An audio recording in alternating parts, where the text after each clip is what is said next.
Hey guys, welcome to another episode of Straight Conversations where we only have Seedhi Baat, no bakwas. And today we have with us Shomudro Neil Gupta, who is a PhD scholar at JNU. Anything that you would like to add to that? Oh, he's an aspiring filmmaker. So he is an aspiring filmmaker and you can follow him on Instagram at Samudra _ Marvin _ Neil. So, I have a question for you. When we were having our initial conversations and I was getting to know you, you said that you identify yourself as a cisgender homosexual, right? Yeah. So that's basically gay, if I'm not wrong. Yeah. So I just wanted to know why, if at all, there is a need to use a technical term for a sexual identity. I do identify as cisgender. I mean, if I'm asked what do I identify with, so I must say so because I don't identify myself as trans. Okay. So I think that's what it is. I don't give it much thought in that way. Alright. So, This then comes back to the problem. So let's say like if I were to meet someone, anyone, so I wouldn't say hey homo sapien. Right? Hey human would be as far as I go. Yeah. So do you think that in trying to define sexual identity as accurately as possible, that somehow creates a barrier between the community, LGBTQ community, and the straight people? I am not I don't know if I am absolutely okay with the fact that there should be no barrier between the two.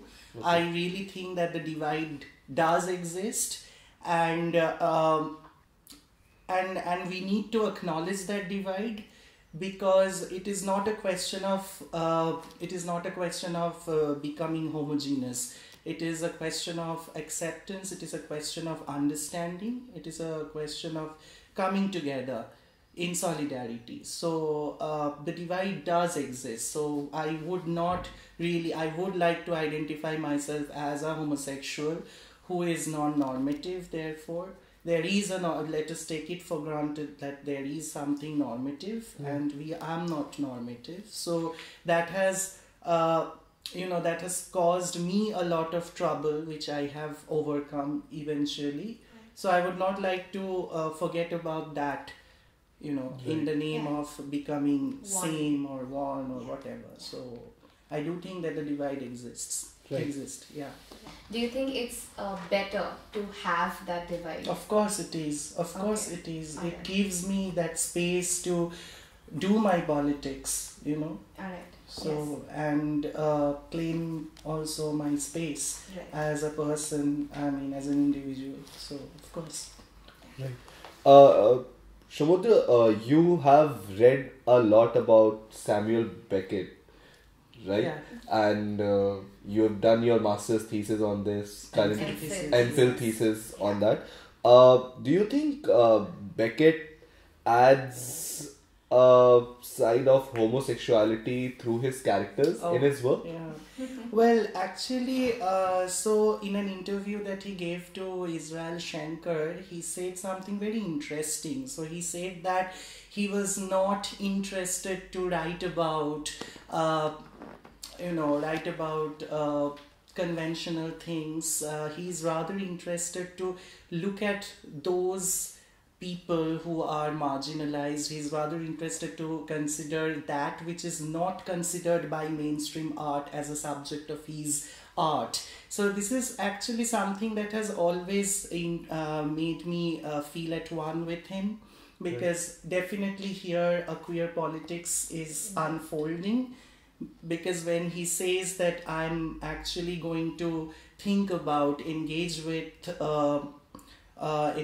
certain things that are not considered by mainstream art and by mainstream literature, he is definitely thinking in terms of what we now call the queer. So that is one thing I identify with when I read Samuel Beckett. Right. And also, yes, there are moments of homoeroticism in his texts, but for me those are not very, for me more than that, what is interesting is the queer as a form and not queer as a content. So when it comes to a writer like Beckett, I'm more intrigued by the queer as a form. So so Beckett obviously talks about impotence, impossibility, failure. So these are the things that I think make Beckett queer, and not because his plays are homoerotic in terms of content. Right. Yeah. So like specifically his play which was Waiting for Godot. So it has been long rumored that the two main protagonists, they were a homosexual couple. That could be one of the readings. If you look at, that's the only text I think everyone has read and everyone talks about. But there is an entire body of work there, and if you read other plays by Beckett, other novels by Beckett, you will see that Beckett always presents what is critically called the pseudo couple. So there are two men or three women, and they share a very intimate bond, and very interestingly, this intimacy is not necessarily defined by romance. This intimacy is actually founded on some kind of impotence, failure, and impossibility. So this is what I'm calling queer.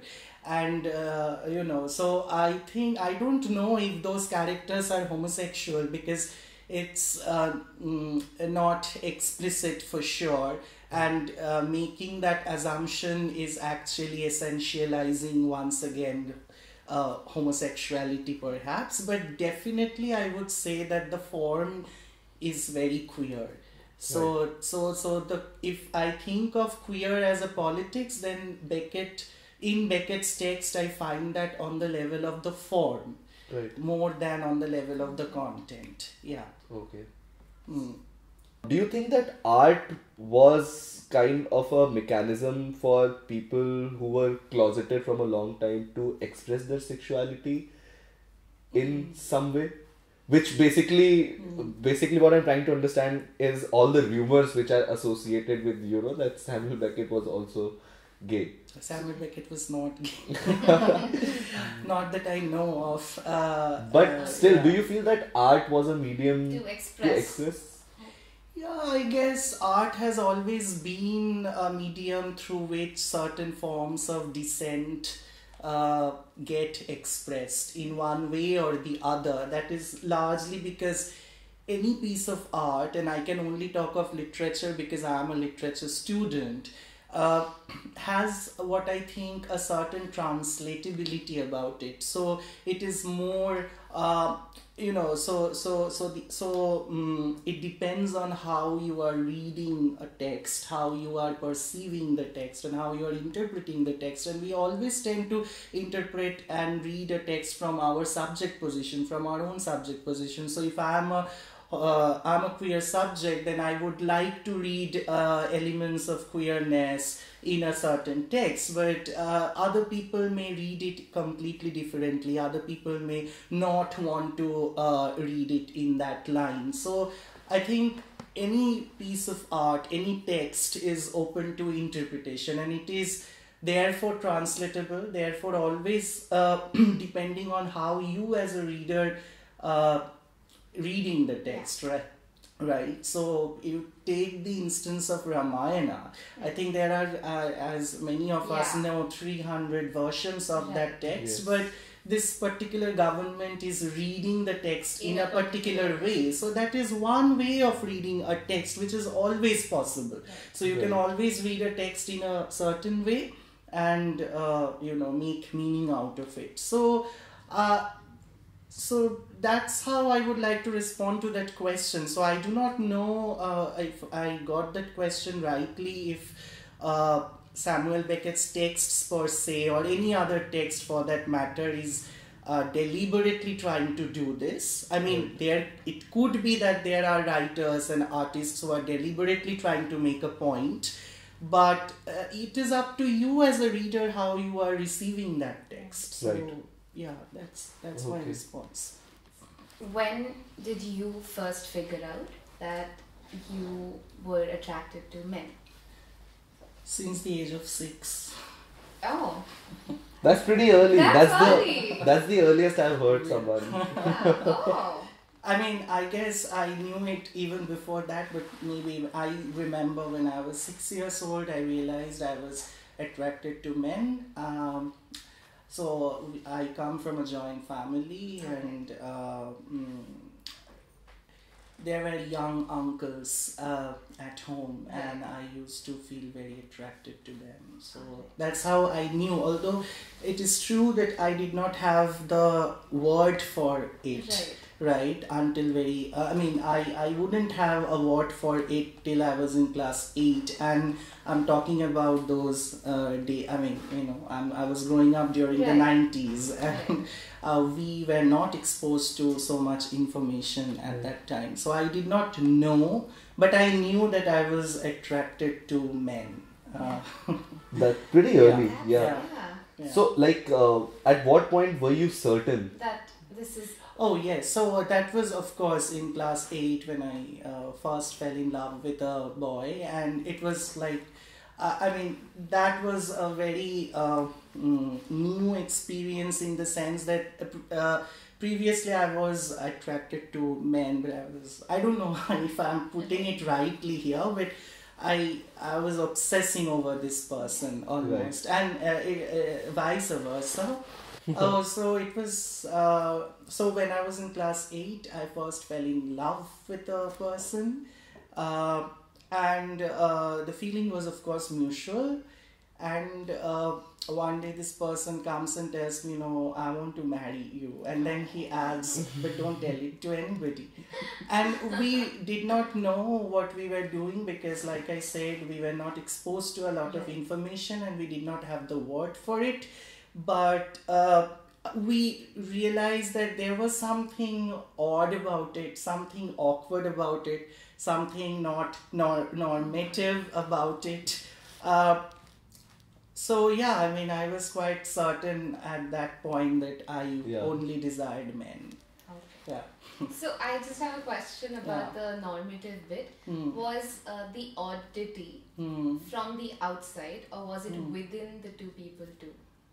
I guess it was within us too, because we are conditioned to understand things in that way. Like, so something is normative, something is non-normative. In order to understand that you are doing something which is not normative, you must be conditioned to understand what is normative, right? Yeah. So that's how it was. So we understood that this desire for marrying one another was odd in that way.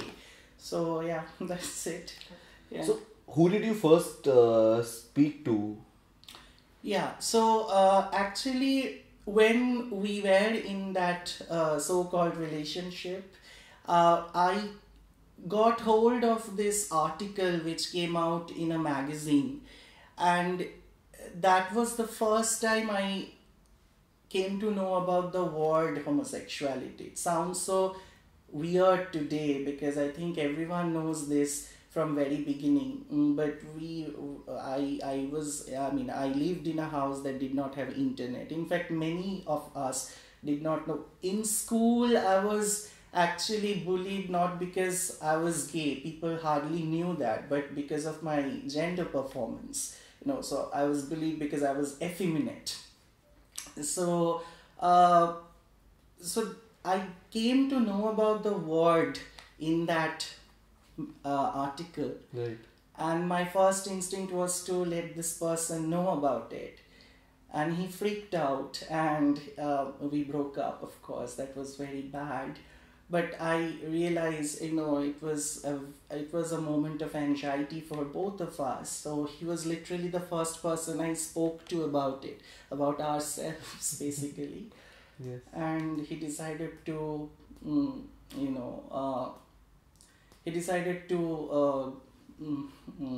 become closeted after that. But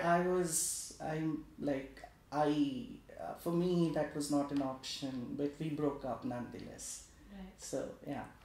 Within family, like when did the I think conversation everyone happen? in the family knows this. It's not like it's something hidden. And because of the certain markers that I carry, it becomes uh, all the more obvious for everyone to make that assumption. But yes, I would say that there's not much conversation going on around it in the family. So it's like something which is given. But what I find interesting and disturbing at the same time is that there are many other things that lack conversation in the family around, I have a cousin brother who was diagnosed with Down syndrome when he was an infant. But people almost did not want to accept it, and they were in denial. And so it's very strange to see that he has been growing up like this, but yet people almost look at him and do not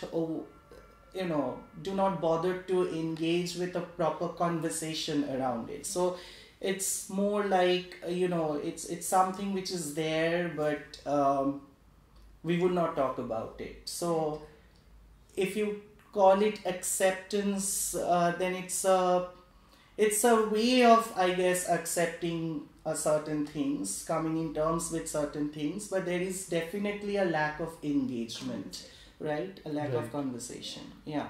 So I'm not the only person who has to go through this. There are other people in the family who have to go through something very similar. Okay. Right. So you said that there is a lack of conversation regarding these things. So this is in regards to the 377 that happened last year. Do you think that is a conversation starter? A lot of things happen every year. So for instance, when the Pulwama incident happened, when so many trans people were being killed, so many intellectuals were being killed, I don't think anything begins a conversation in a middle class, upper caste Bengali family. It's very difficult to start a conversation around anything. So, so it doesn't make much difference here. Yeah. Really? I always thought that, Bengalis love to debate. That's a myth which needs to be done away with. Yeah. But like I usually associate Bengali people with progressive and everyone thinks that literate. Bengali people also love to eat fish. I don't love eating fish, so that's the answer to that question. You're clearly breaking the stereotype. Yeah. So, when the judgment for 377 came though, Yeah. what were your exact thoughts? I thought we were now, I thought they turned us normative finally. Because you see, the paradox is when you were illegal, you were actually breaking the law. Of course, in our country, the identity was not illegal. So you were not being killed for just being homosexual. Only the act of having sex was a crime. Right. And we were all having sex inside closed rooms. And outside too. But when we were actually having sex, which was illegal, we were breaking the law.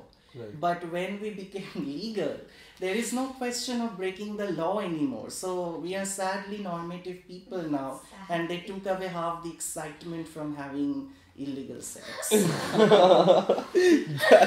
that's new. that's a very interesting take on it. Interesting. So how do you guys maintain that excitement now? Well, I don't know. That remains anyway, but That not that way anymore. Yeah. Okay. See, this is a usual accepted thing that with gay people, a lot of effeminate characteristics are associated. Have you ever seen a Grinder page? No. in all honesty. Okay, I didn't let you finish the question first. Okay. We'll do that off camera Yeah, though. we do it. I Yeah. will, yeah. Okay, sure. I'm not sure about that. Yeah. But like, so the question is like, how true is this stereotype? That gay boys are effeminate. Yeah.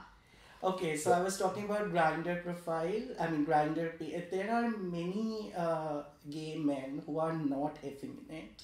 In fact, there is this very interesting saying on Grindr: "Mask for mask, girlish femmes stay away." So, I mean, the queer. Gay people can be extremely femphobic too, and when it comes to desire, you cannot also expect political correctness. Everyone is entitled to have their types, right? So maybe some gay boys do desire what they call straight acting men, and some gay boys do desire effeminate men, but of course it's a bad stereotype. It isn't like that. Yeah. I mean, so one must make a difference between gender performance and sexuality. Yeah. So, Right. So it will be safe to say that having effeminate characteristic doesn't equal to you being gay or not. I mean, yeah, these two yeah. of course, you may not Right? be gay Yes. if you are effeminate, and you may be gay even if you are not effeminate. Yeah, Yes. that's true. True. Yeah. But has this casual homophobic lingo which comes up, you know, So does yeah. it have it bothered you? It used to bother me once upon a time, but it doesn't bother me anymore because now I have also learned how to, reclaim these homophobic words, right? If someone calls me a fag, I would rather proudly say, yes, I am a fag. So it doesn't bother me anymore. Right. But there was a time when it used to disturb me, and I'm sure many of us who had to face these things. But I would also say, in hindsight, when I think about those who bullied me, particularly back in school, they were not bad people. I mean, they were quite kind to me occasionally. I remember once I was down with chicken pox and I missed a very important exam. They were continuously checking on me. They were calling me up, asking me how was I doing.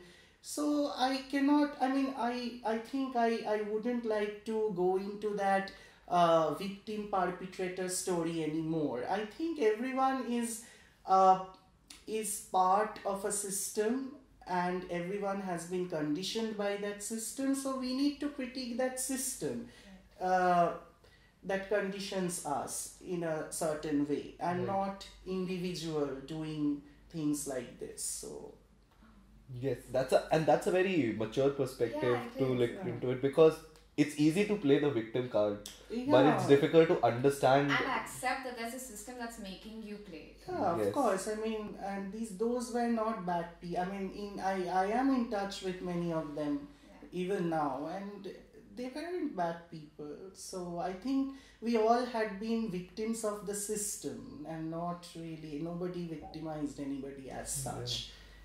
There is always a space for conversation, and we need to keep conversing. You have a very mature outlook on this, and which is quite commendable. But like growing up for kids, it's not easy. It's not easy to deal with the pressure, that internal conflict. So like, how do you deal with bullies? Like, how did you deal with bullies? Oh yeah, with a smile. I was always smiling, and I was always smiling. Yeah, it used to become difficult at times, but I think my defense mechanism was smiling. Just to go through it and keep talking to myself about it, keep knowing about it. So it's like. So I used to spend a lot of time reading different books in the library, Right. not only to escape the bullies, but also to, understand life better. So I think those bullies made me more sensible in some way or the other. What doesn't kill you makes you stronger. Strong. Yeah, that way. Yeah. Have you ever felt like victimized, or victimized won't be a right word, but disadvantaged because of your sexuality? Yes, I have, but yeah, of course. Yeah. Even in your professional life, have you ever faced any disadvantage? Sometimes I feel that people are trying to be politically correct with me, too much politically correct with me, and that is also something that can be very disturbing. So why, so one can ask, why do you even need to be so apologetic, so politically correct, right? Yeah. So that is also something that I have to continuously negotiate with in various spaces. So, so for instance, in a classroom, I might not be pointed out something more harshly if I am getting wrong, because the professor might think that, like maybe if I say this to him, then it might be termed, it might be seen as political incorrectness, right? So there is this extreme political correctness that is also emerging in liberal spaces, which is something I find disconcerting. Yes. Yeah. So you don't believe in too much PC, you believe in straight conversations. Yeah, I do. Yay. Yeah. See, life has come a full circle. Okay, so this brings us to our very last part segment of the interview, which is called Mythbusters. Okay. Yes. So where we'll read out some statements that we have picked up from the internet, and we want you to verify the validity Or give us your of them, opinion about it. or give us your opinion. Yeah. So yeah. So, for starting off, gay people are going to hell. I want to quote these lines. Right. The pastor says the sinner will perish in hell, but I say that's better than freezing. Ooh. Yeah. Okay. Alright. Homophobia is a Western concept. No. No? No. It could be everywhere. Okay. Gays and lesbians don't get along well. No, they do get along well. Busted. Most homosexuals do not practice safe sex. I cannot say. I cannot speak for anyone here. Alright. Okay. Homosexuality is contagious. I would really like it to be. Alright. Okay. Gay people can't be monogamous. I am not monogamous. This the next one is a very interesting one we came across, and we really don't know what take should we have on it. But all animals are straight. I don't know. I used to know a parrot at my friend's place, which was a male parrot, and it used to love boys. Like, I don't know if that makes it a gay parrot. I don't know. How do you expect me to know about animals? I don't know who wrote that. How do they know that? Okay. Okay. Gay men are kinky. Yeah, could be. I think I am. Okay, again, I can speak for myself. Okay. Being gay is genetic. No, of course not. Gay people will hit on anyone or will hook up with anyone. Not anyone. If we find someone interesting, we can think about approaching that person. Yeah. Oh, okay. Alright. So through our research, we came across a few of your posts. And with regard to the post, I would want to ask, do you believe that Salvador Dali is homosexual? What do you think? I think he's queer. Alright. Okay. Okay. Okay, this one is fun. Homosexuals are not religious. Since they are going to hell. I know many who are religious. Okay. But, okay, religion, at least to today's scenario, you know, like you see religion being very orthodox and very against the idea of homosexuality, then why, like, isn't that a conflict for homosexuals who are inherently religious? Then No, I don't think so. I think we can be attracted to something that that is dismissive. You see, many of us get attracted to people who do not love us. It's like that kind of an equation. It's actually very kinky to think about it. So I don't know how does that come together. So yeah. right. Okay, And the last one, take it away. gay teachers are harmful for students. If by harmful you mean they can make students skeptical, they can make students think differently, they can make students imagine differently, then they are. Okay. Nice. That is the best round of Mythbusters that we Yeah, have had, to be very honest. Very interesting Okay. answers. Yes. So that brings us to the end of the interview. Thank End you. of our Straight Conversations. End with of the Straight Shomudro. Conversations. By the way, we have one last pic. To show. This is again due to our research. Okay. And Yeah, it's there. Yeah. Did you yes. manage? Yeah, that's one of my many fetishes. Yeah. Do you know the technical name for we this? learned it yesterday. No, what is it? Please enlighten Richard, me. you so he learned pronouncing it Okay. and we Masculignia. masculignia. Masculignia is basically Masculine. What? Masculignia. Masculine. Masculignia is like a fetish of armpits. Oh wow. Wow. Okay, I'll remember this. I got to know something about myself today.